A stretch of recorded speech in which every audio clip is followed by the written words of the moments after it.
اللهم صل على سيدنا محمد وعلى آله وصحبه دعوت ہدایت کی ایک ہنسی شفق لے کر میرے مصطفیٰ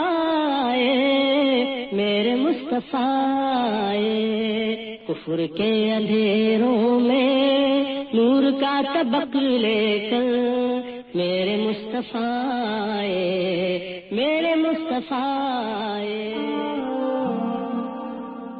الرحیق المختوم ایپیسوڈ 15 ایذا رسانی میں شدت اور رسول اللہ کے قتل کی کوشش۔ جب مشرکین اپنی چال میں کامیاب نہ ہو سکے اور مہاجرین حبشہ کو واپس لانے کی کوشش میں منہ کی کھانی پڑی تو آپے سے باہر ہو گئے اور لگتا تھا کہ غیظ و غضب سے پھٹ پڑیں گے۔ چنانچہ ان کی درندگی اور بڑھ گئی۔ ان کا دست جور رسول اللہ صلی اللہ علیہ وسلم تک بڑھ آیا اور ان کی نقل و حرکت سے یہ محسوس ہونے لگا کہ وہ آپ کا خاتمہ کیا چاہتے ہیں، تاکہ ان کے خیال میں جس فتنے نے ان کے خواب گاہوں کو کارزار بنا رکھا ہے اسے جڑ سے اکھاڑ پھینکیں۔ جہاں تک مسلمانوں کا تعلق ہے تو اب مکہ میں جو مسلمان بچے کچے رہ گئے تھے وہ بہت ہی تھوڑے تھے، اور پھر صاحب شرف و عزت بھی تھے یا کسی بڑے شخص کی پناہ میں تھے۔ اس کے ساتھ ہی وہ اپنے اسلام کو چھپائے ہوئے بھی تھے اور حتی الامکان سرکشوں اور ظالموں کی نگاہوں سے دور رہتے تھے، مگر اس احتیاط اور بچاؤ کے باوجود بھی وہ ظلم و جور اور ایذا رسانی سے مکمل طور پر محفوظ نہ رہ سکے۔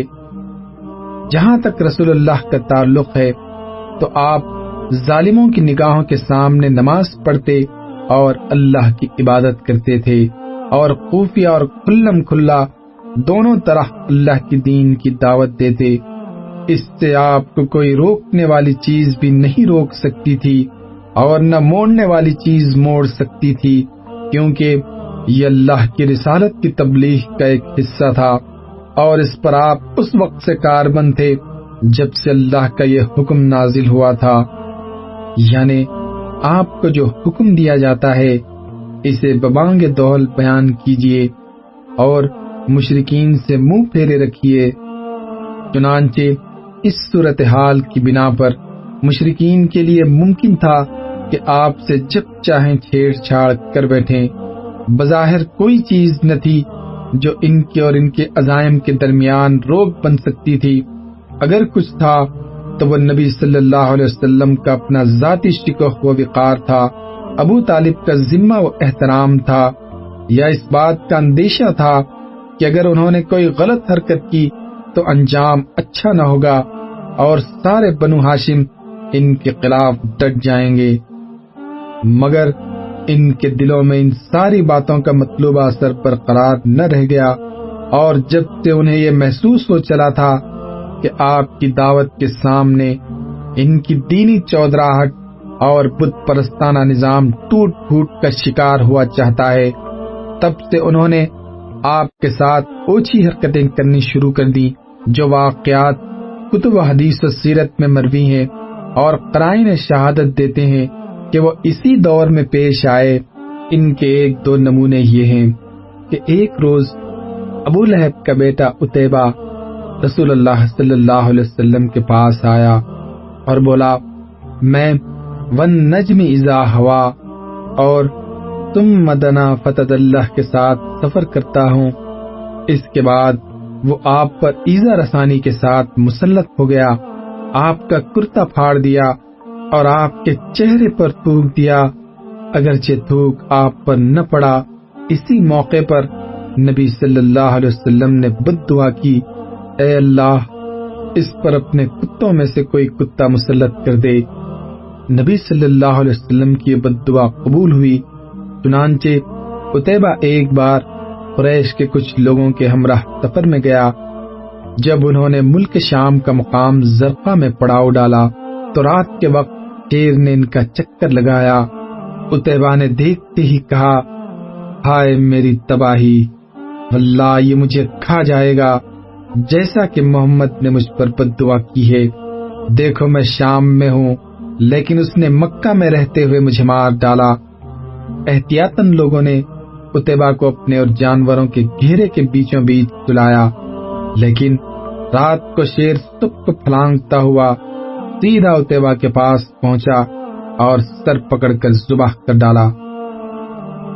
ایک بار عقبہ بن ابی معیط نے رسول اللہ صلی اللہ علیہ وسلم کی گردن حالت سجدہ میں زور سے روندی کہ معلوم ہوتا تھا کہ دونوں آنکھیں نکل آئیں گی۔ جہاں تک قریش کے دوسرے بدماشوں کا تعلق ہے تو ان کے دلوں میں بھی نبی صلی اللہ علیہ وسلم کے خاتمے کا خیال برابر پک رہا تھا۔ حضرت عبداللہ بن عمر بن عاص سے ابن اسحاق نے ان کا یہ بیان نقل کیا ہے کہ ایک بار مشرکین حتیم میں جمع تھے، میں بھی موجود تھا۔ مشرکین نے رسول اللہ کا ذکر چھیڑا اور کہنے لگے، اس شخص کے معاملے میں ہم نے جیسا صبر کیا ہے اس کی مثال نہیں، در حقیقت ہم نے اس کے معاملے میں بہت ہی بڑی بات پر صبر کیا ہے۔ یہ گفتگو چل ہی رہی تھی کہ رسول اللہ صلی اللہ علیہ وسلم نمودار ہو گئے۔ آپ نے تشریف لا کر پہلے حجر اسود کو چوما، پھر طواف کرتے ہوئے مشرکین کے پاس سے گزرے۔ انہوں نے کچھ کہہ کر طعنہ زنی کی، جس کا اثر میں نے آپ کے چہرے پر دیکھا۔ اس کے بعد دوبارہ آپ کا گزر ہوا تو مشرکین نے پھر اسی طرح لان تان کی، میں نے اس کا بھی اثر آپ کے چہرے پر دیکھا۔ اس کے بعد آپ 6 بارہ گزرے تو مشرکین نے پھر آپ پر لان تان کی۔ اب کی بار آپ ٹھہر گئے اور فرمایا، قریش کے لوگوں، سن رہے ہو؟ اس ذات کی قسم جس کے ہاتھ میں میری جان ہے، میں تمہارے پاس صبح لے کر آیا ہوں۔ آپ کے اس ارشاد نے لوگوں کو پکڑ لیا۔ ان پر ایسا سکتہ طاری ہوا کہ گویا ہر آدمی کے سر پر چڑیا ہے، یہاں تک کہ جو آپ پر سب سے زیادہ سخت تھا وہ بھی بہتر سے بہتر لفظ جو پا سکتا تھا اس کے ذریعے آپ سے طلبگار رحمت ہونے لگا۔ کہتا کہ ابو القاسم واپس چلے جائیے، اللہ کی قسم آپ کبھی بھی نادان نہ تھے۔ دوسرے دن قریش پھر اسی طرح جمع ہو کر آپ کا ذکر کر رہے تھے کہ آپ نمودار ہوئے۔ دیکھتے ہی سب ایک جان ہو کر ایک آدمی کی طرح آپ پر پل پڑے اور آپ کو گھیر لیا۔ پھر میں نے ایک آدمی کو دیکھا کہ اس نے گلے کے پاس سے آپ کی چادر پکڑ لی اور بل دینے لگا۔ ابو بکر آپ کے بچاؤ میں لگ گئے۔ وہ روتے جاتے تھے اور کہتے جاتے تھے، کیا تم لوگ ایک آدمی کو اس لیے قتل کر رہے ہو کہ وہ کہتا ہے میرا رب اللہ ہے؟ اس کے بعد وہ لوگ آپ کو چھوڑ کر پلٹ گئے۔ عبداللہ بن عمر بن عاص کہتے ہیں کہ یہ سب سے سخت ترین ایذا رسانی تھی جو میں نے قریش کو کبھی کرتے ہوئے دیکھی۔ صحیح بخاری میں حضرت عروہ بن زبیر سے ان کا بیان مروی ہے کہ میں نے عبداللہ بن عمر بن عاص سے سوال کیا کہ مشرکین نے نبی صلی اللہ علیہ وسلم کے ساتھ جو سب سے سخت ترین بدسلوکی کی تھی، آپ مجھے اس کی تفصیل بتائیے۔ انہوں نے کہا کہ نبی صلی اللہ علیہ وسلم خانہ کعبہ کے پاس حتیم میں نماز پڑھ رہے تھے کہ عقبہ بن ابی معیط آ گیا۔ اس نے آتے ہی اپنا کپڑا آپ کی گردن میں ڈال کر نہایت سختی کے ساتھ آپ کا گلا گھونٹا۔ اتنے میں ابو بکر آ پہنچے اور انہوں نے اس کے دونوں کندھے پکڑ کر دھکا دیا اور اسے نبی صلی اللہ علیہ وسلم سے دور کرتے ہوئے فرمایا، تم لوگ ایک آدمی کو اس لیے قتل کر رہے ہو کہ وہ کہتا ہے میرا رب اللہ ہے۔ حضرت اسماء کی روایت میں مزید تفصیل ہے کہ حضرت ابوبکر کے پاس یہ چیخ پہنچی کہ اپنے ساتھی کو بچاؤ۔ وہ جھٹ ہمارے پاس سے نکلے، ان کے سر پر 4 چوٹیاں تھی۔ وہ یہ کہتے ہوئے گئے کہ تم لوگ ایک آدمی کو محض اس لیے قتل کر رہے ہو کہ وہ کہتا ہے میرا رب اللہ ہے۔ مشرکین نبی صلی اللہ علیہ وسلم کو چھوڑ کر ابو بکر پر پل پڑے۔ وہ واپس آئے تو حالت یہ تھی کہ ہم ان کی چوٹیوں کا جو بال بھی چھوتے تھے وہ ہماری چٹکی کے ساتھ چلا آتا تھا۔ حضرت حمزہ کا قبول اسلام۔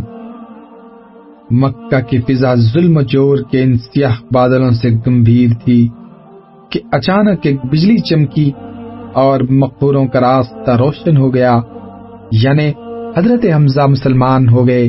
ان کے اسلام لانے کا واقعہ 6 نبوی کے عقیر کا ہے، اور اغلب یہ ہے کہ وہ ماہ ذی الحجہ میں مسلمان ہوئے تھے۔ ان کے اسلام لانے کا سبب یہ ہے کہ ایک روز ابو جہل کوہ صفا کے نزدیک رسول اللہ کے پاس سے گزرا تو آپ کو ایذا پہنچائی اور سخت سست کہا۔ رسول اللہ خاموش رہے اور کچھ بھی نہ کہا، لیکن اس کے بعد اس نے آپ کے سر پر ایک پتھر دے مارا جس سے ایسی چوٹ آئی کہ خون بہہ نکلا۔ پھر وہ خانہ کعبہ کے پاس قریش کی مجلس میں جا بیٹھا۔ عبداللہ بن جدان کی ایک لونڈی کوہ صفا پر واقع اپنے مکان سے سارا منظر دیکھ رہی تھی۔ حضرت حمزہ کمان حمائل کی اس شکار سے واپس تشریف لائے تو اس نے ان سے ابو جہل کی ساری حرکت کہہ سنائی۔ حضرت حمزہ غصے سے بھڑک اٹھے۔ یہ قریش کے سب سے طاقتور اور مضبوط جوان تھے۔ ماجرا سن کر کہیں ایک لمحہ کیے بغیر دوڑتے ہوئے یہ تہیہ کیے ہوئے آئے کہ جو ہی ابو جہل کا سامنا ہوگا اس کی مرمت کر دیں گے۔ چنانچہ مسجد حرام میں داخل ہو کر سیدھے اس کے سر پر جا کھڑے ہوئے اور بولے، تو میرے بھتیجے کو گالی دیتا ہے، حالانکہ میں بھی اسی کے دین پر ہوں۔ اس کے بعد کمان سے زور کی مار ماری کہ اس کے سر پر بدترین قسم کا زخم آ گیا۔ اس پر ابو جہل کے قبیلے بنو مخزوم اور حضرت حمزہ کے قبیلے بنو ہاشم کے لوگ ایک دوسرے کے خلاف بھڑک اٹھے، لیکن ابو جہل نے کہہ کر انہیں خاموش کر دیا کہ ابو عمارہ کو جانے دو، میں نے واقعی اس کے بھتیجے کو بہت بری گالی دی تھی۔ ابتداً حضرت حمزہ کا اسلام محض اس حمیت کے طور پر تھا کہ ان کے عزیز کی توہین کیوں کی گئی، لیکن پھر اللہ نے ان کا سینہ کھول دیا اور انہوں نے اسلام کا کڑا مضبوطی سے تھام لیا، اور مسلمانوں نے ان کی وجہ سے بڑی عزت و قوت محسوس کی۔ حضرت عمر کا قبول اسلام۔ ظلم و طغیان کے سیاہ بادلوں کی اسی گمبھیر فضا میں ایک اور برق تاباں کا جلوہ نمودار ہوا جس کی چمک پہلے سے زیادہ قیرہ کن تھی، یعنی حضرت عمر مسلمان ہو گئے۔ ان کے اسلام لانے کا واقعہ 6 نبوی کا ہے۔ وہ حضرت حمزہ کے صرف 3 دن بعد مسلمان ہوئے تھے، اور نبی صلی اللہ علیہ وسلم نے ان کے اسلام لانے کے لیے دعا کی تھی۔ چنانچہ امام ترمذی نے ابن عمر سے روایت کی ہے اور اسے صحیح بھی قرار دیا ہے۔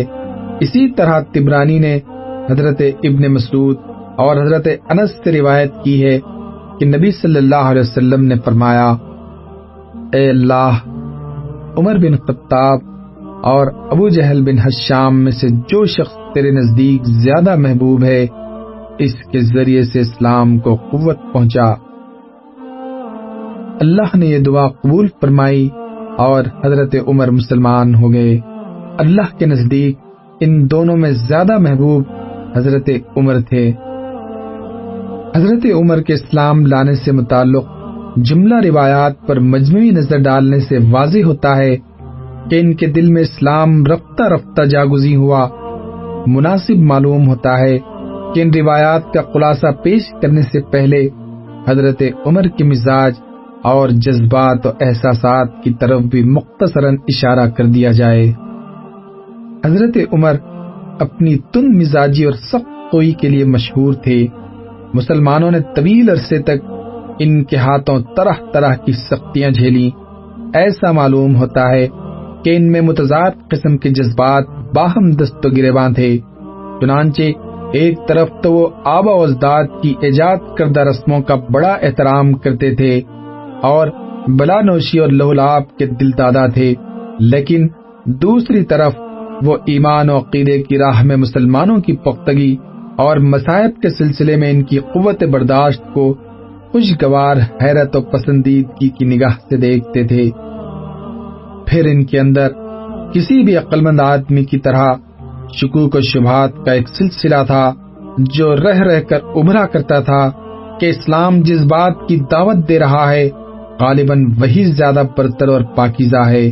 اسی لیے ان کی کیفیت دم میں ماشا دم میں تولا کسی تھی کہ ابھی بھڑکے اور ابھی ڈھیلے پڑ گئے۔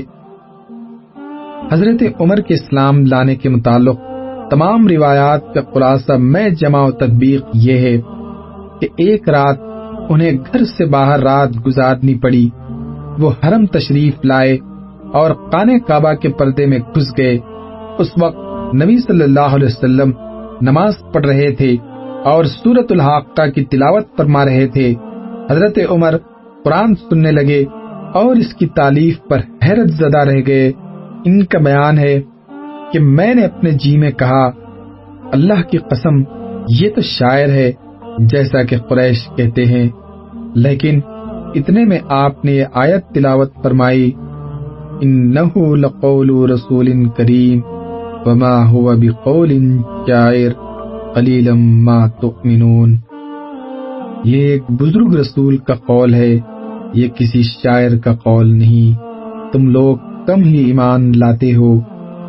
حضرت عمر کہتے ہیں میں نے اپنے جی میں کہا، اوہو یہ تو کاہن ہے، لیکن اتنے میں آپ نے یہ آیت تلاوت فرمائی، وَلَا بِقَوْلٍ كَاهٍ قَلِيلًا مَا تَذَكَّرُونَ تَنزِيلًا مِّن رَّبِّ الْعَالَمِينَ۔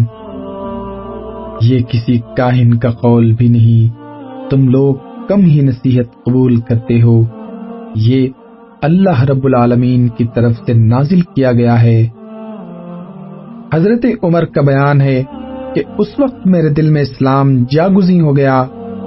یہ پہلا موقع تھا کہ حضرت عمر کے دل میں اسلام کا بیج پڑا، لیکن ابھی ان کے اندر جاہلی جذبات، تقلیدی عصبیت اور آبا و اجداد کے دین کی عظمت کا احساس کا چھلکا اتنا مضبوط تھا کہ نہا خانہ دل کے اندر مچلنے والی حقیقت کے مغز پر غالب رہا۔ اس لیے وہ اس چھلکے کی تہ میں چھپے ہوئے شعور کی پرواہ کیے بغیر اپنے اسلام دشمن عمل میں سرگرداں رہے۔ ان کی طبیعت کی سختی اور رسول اللہ سے فرط عداوت کا یہ حال تھا کہ ایک روز خود جناب محمد رسول اللہ کا کام تمام کرنے کی نیت سے تلوار لے کر نکل پڑے، لیکن ابھی راستے ہی میں تھے کہ نعیم بن عبداللہ سے ملاقات ہو گئی۔ اس نے تیور دیکھ کر پوچھا، عمر کہاں کا ارادہ ہے؟ انہوں نے کہا، محمد کو قتل کرنے جا رہا ہوں۔ اس نے کہا، محمد کو قتل کر کے بنو ہاشم اور بنو زہرہ سے کیسے بچ سکو گے؟ حضرت عمر نے کہا، معلوم ہوتا ہے تم بھی اپنا پچھلا دین چھوڑ کر بے دین ہو چکے ہو۔ اس نے کہا، عمر ایک عجیب بات نہ بتا دوں، تمہاری بہن اور بہن بھائی بھی تمہارا دین چھوڑ کر بے دین ہو چکے ہیں۔ یہ سن کر عمر غصے سے بے قابو ہو گئے اور سیدھے بہن بھائی کا رخ کیا۔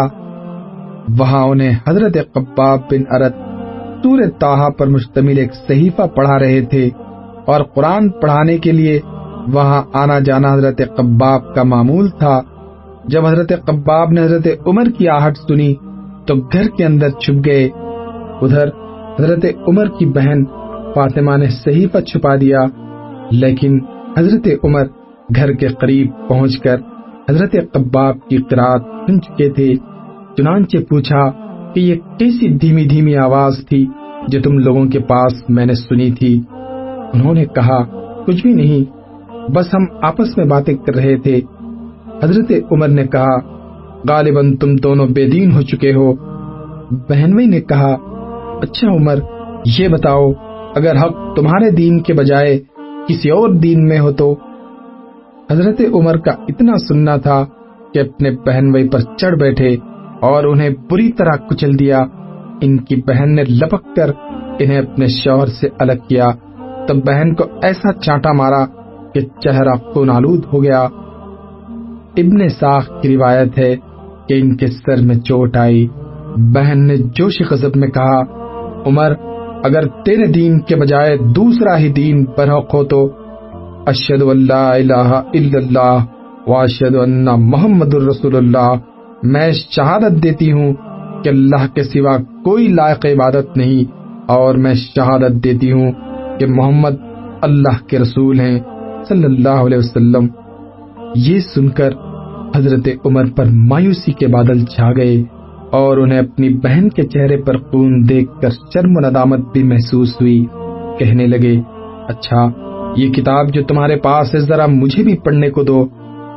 بہن نے کہا، تم ناپاک ہو، اس کتاب کو صرف پاک لوگ ہی چھو سکتے ہیں، اٹھو غسل کرو۔ حضرت عمر نے اٹھ کر غسل کیا، پھر کتاب لی اور بسم اللہ الرحمن الرحیم پڑھی۔ کہنے لگے، یہ تو بڑے پاکیزہ نام ہیں۔ اس کے بعد طٰہٰ سے اننی انا اللہ لا الہ الا انا فاعبدنی واقم الصلاۃ لذکری تک قرات کی۔ کہنے لگے، یہ تو بڑا عمدہ اور بڑا محترم کلام ہے، مجھے محمد کا پتہ بتاؤ صلی اللہ علیہ وسلم۔ حضرت قباب حضرت عمر کی یہ فقرے سن کر اندر سے باہر آ گئے۔ کہنے لگے، عمر خوش ہو جاؤ، مجھے امید ہے کہ رسول اللہ نے جمعرات کی رات تمہارے متعلق جو دعا کی تھی کہ اے اللہ، عمر بن خطاب یا ابو جہل بن ہشام کے ذریعے اسلام کو قوت پہنچا، یہ وہی دعا ہے، اور اس وقت رسول اللہ کوہ صفا کے پاس والے مکان میں تشریف فرما ہے۔ یہ سن کر حضرت عمر نے اپنی تلوار حمائل کی اور اس گھر کے پاس آ کر دروازے پر دستک دی۔ ایک آدمی نے اٹھ کر دروازے کی دراز سے جھانکا تو دیکھا کہ عمر تلوار حمائل کیے موجود ہیں۔ لپک کر رسول اللہ کو اطلاع دی اور سارے لوگ سمٹ کر ایک جا ہو گئے۔ حضرت حمزہ نے پوچھا، کیا بات ہے؟ لوگوں نے کہا، عمر ہے۔ حضرت حمزہ نے کہا، بس عمر ہے، دروازہ کھول دو، اگر وہ خیر کی نیت سے آیا ہے تو اسے ہم عطا کریں گے، اور اگر کوئی برا ارادہ لے کر آیا ہے تو ہم اسی کی تلوار سے اس کا کام تمام کر دیں گے۔ ادھر رسول اللہ اندر تشریف فرما تھے، آپ پر وحی نازل ہو رہی تھی۔ وحی نازل ہو چکی تو حضرت عمر کے پاس تشریف لائے۔ بیٹھک میں ان سے ملاقات ہوئی۔ آپ نے ان کے کپڑے اور تلوار کا پرتلا سمیٹ کر پکڑا اور سختی سے جھٹکتے ہوئے فرمایا، عمر، کیا تم اس وقت تک باز نہیں آؤ گے جب تک اللہ تعالیٰ تم پر بھی ویسی ہی ذلت اور رسوائی اور عبرتناک سزا نازل نہ فرما دے جیسی ولید بن مغیرہ پر نازل ہو چکی ہے؟ یا اللہ، یہ عمر بن خطاب ہے، یا اللہ، اسلام کو عمر بن خطاب کے ذریعے قوت و عزت عطا فرما۔ آپ کے اس ارشاد کے بعد حضرت عمر نے حلقہ بگوش اسلام ہوتے ہوئے فرمایا، اشہد ان لا الہ الا اللہ وانک رسول اللہ، میں گواہی دیتا ہوں کہ یقیناً اللہ کے سوا کوئی لائق عبادت نہیں، اور یقیناً آپ اللہ کے رسول ہیں۔ یہ سن کر گھر کے اندر موجود صحابہ نے اس زور سے تکبیر کہی کہ مسجد الحرام والوں کو سنائی پڑی۔ معلوم ہے کہ حضرت عمر کی زوراوری کا حال یہ تھا کہ کوئی ان سے مقابلے کی جرت نہ کرتا، اس لیے ان کے مسلمان ہو جانے سے مشرکین میں کوہرام مچ گیا اور انہیں بڑی ذلت اور رسوائی محسوس ہوئی۔ دوسری طرف ان کے اسلام لانے سے مسلمانوں کو بڑی عزت و قوت، شرف و اعزاز اور مسرت و شادمانی حاصل ہوئی۔ چنانچہ ابن اسحاق نے اپنی سند سے حضرت عمر کا بیان روایت کیا ہے کہ جب میں مسلمان ہوا، میں نے سوچا کہ مکے کا کون شخص رسول اللہ کا سب سے بڑا اور سخت ترین دشمن ہے؟ پھر میں نے جی میں کہا، یہ ابو جہل ہے۔ اس کے بعد میں نے اس کے گھر جا کر اس کا دروازہ کھٹکایا۔ وہ باہر آیا، دیکھ کر بولا، اہلاً و سہلاً، خوش آمدید، خوش آمدید، کیسے آنا ہوا؟ میں نے کہا، تمہیں یہ بتانے آیا ہوں کہ میں اللہ اور اس کے رسول پر ایمان لا چکا ہوں، اور جو کچھ وہ لے کر آئے ہیں اس کی تصدیق کر چکا ہوں۔ حضرت عمر کا بیان ہے کہ یہ سنتے ہی اس نے میرے رخ پر دروازہ بند کر لیا اور بولا اللہ تیرا برا کرے اور جو کچھ تو لے کر آیا ہے اس کا بھی برا کرے۔ امام ابن جوزی نے حضرت عمر سے روایت نقل کی ہے کہ جب کوئی شخص مسلمان ہو جاتا تو لوگ اس کے پیچھے پڑ جاتے، اسے زد و کوب کرتے اور وہ بھی انہیں مارتا۔ اس لیے جب میں مسلمان ہوا تو اپنے ماموں عاصی بن ہاشم کے پاس گیا اور اسے قبر دی۔ وہ گھر کے اندر گھس گیا، پھر قریش کے ایک بڑے آدمی کے پاس گیا، شاید ابو جہل کی طرف اشارہ ہے، اور اسے قبر دی، وہ بھی گھر کے اندر گھس گیا۔ ابن حشام اور ابن جوزی کا بیان ہے کہ جب حضرت عمر مسلمان ہوئے تو جمیل بن مومر جمحی کے پاس گئے۔ یہ شخص کسی بات کا ڈھول پیٹنے میں پورے قریش کے اندر سب سے زیادہ ممتاز تھا۔ حضرت عمر نے اسے بتایا کہ وہ مسلمان ہو گئے ہیں۔ اس نے سنتے ہی نہایت بلند آواز سے چیخ کر کہا کہ خطاب کا بیٹا بے دین ہو گیا ہے۔ حضرت عمر اس کے پیچھے ہی تھے، بولے یہ جھوٹ کہتا ہے، میں مسلمان ہو گیا ہوں۔ بہرحال لوگ حضرت عمر پر ٹوٹ پڑے اور مار پیٹ شروع ہو گئی۔ لوگ حضرت عمر کو مار رہے تھے اور حضرت عمر لوگوں کو مار رہے تھے، یہاں تک کہ سورج سر پر آ گیا اور حضرت عمر تھک کر بیٹھ گئے۔ لوگ سر پر سوار تھے۔ حضرت عمر نے کہا جو بن پڑے کر لو، اللہ کی قسم اگر ہم لوگ 300 کی تعداد میں ہوتے تو پھر مکے میں یا تو تم ہی رہتے یا ہم ہی رہتے۔ اس کے بعد مشرکین نے اس ارادے سے حضرت عمر کے گھر پر ہلہ بول دیا کہ انہیں جان سے مار ڈالیں۔ چنانچہ صحیح بخاری میں حضرت ابن عمر سے مروی ہے کہ حضرت عمر خوف کی حالت میں گھر کے اندر تھے کہ اس دوران ابو عمر آز بن وائل سہمی آ گیا۔ وہ دھاری دار یمنی چادر کا جوڑا اور ریشمی گوٹے سے آراستہ کرتا زیب تن کیے ہوئے تھا۔ اس کا تعلق قبیلے سہم سے تھا اور یہ قبیلہ جاہلیت میں ہمارا حلیف تھا۔ اس نے پوچھا کیا بات ہے؟ حضرت عمر نے کہا میں مسلمان ہو گیا ہوں، اس لیے آپ کی قوم مجھے قتل کرنا چاہتی ہے۔ آس نے کہا یہ ممکن نہیں۔ آس کی یہ بات سن کر مجھے اطمینان ہو گیا۔ اس کے بعد آس وہاں سے نکلا اور لوگوں سے ملا۔ اس وقت حالت یہ تھی کہ لوگوں کی بھیڑ سے وادی کچا کچ بھری ہوئی تھی۔ آس نے پوچھا کہاں کا ارادہ ہے؟ لوگوں نے کہا یہی خطاب کا بیٹا مطلوب ہے جو بے دین ہو گیا ہے۔ آس نے کہا اس طرف کوئی راہ نہیں۔ یہ سنتے ہی لوگ واپس پلٹ گئے۔ ابن ساخ کی ایک روایت میں ہے کہ واللہ ایسا لگتا تھا گویا وہ لوگ ایک کپڑا تھے جسے اس کے اوپر سے جھٹک کر پھینک دیا گیا۔ حضرت عمر کے اسلام لانے پر یہ کیفیت تو مشرکین کی ہوئی ہی تھی، باقی رہے مسلمان تو ان کے احوال کا اندازہ اس سے ہو سکتا ہے کہ مجاہد نے ابن عباس سے روایت کیا ہے کہ میں نے عمر بن خطاب سے دریافت کیا کہ کس وجہ سے آپ کا لقب فاروق پڑا، تو انہوں نے کہا مجھ سے 3 دن پہلے حضرت حمزہ مسلمان ہوئے۔ پھر حضرت عمر نے ان کے اسلام لانے کا واقعہ بیان کر کے اخیر میں کہا کہ پھر جب میں مسلمان ہوا تب میں نے کہا اے اللہ کے رسول، کیا ہم حق پر نہیں ہیں؟ خواہ زندہ رہیں خواہ مریں۔ آپ نے فرمایا کیوں نہیں؟ اس ذات کی قسم جس کے ہاتھ میں میری جان ہے، تم لوگ حق پر ہو، خواہ زندہ رہو خواہ موت سے دوچار ہو۔ حضرت عمر کہتے ہیں کہ تب میں نے کہا کہ پھر چھپنا کیسا؟ اس ذات کی قسم جس نے آپ کو حق کے ساتھ مبعوث فرمایا، ہم ضرور باہر نکلیں گے۔ چنانچہ ہم 2 صفوں میں آپ کو ہمراہ لے کر باہر آئے۔ ایک صف میں حمزہ تھے اور ایک میں میں تھا۔ ہمارے چلنے سے چکی کے آٹے کی طرح ہلکا ہلکا غبار اٹھ رہا تھا، یہاں تک کہ ہم مسجد حرام میں داخل ہو گئے۔ حضرت عمر کا بیان ہے کہ قریش نے مجھے اور حمزہ کو دیکھا تو ان کے دلوں پر ایسی چوٹ لگی کہ اب تک نہ لگی تھی۔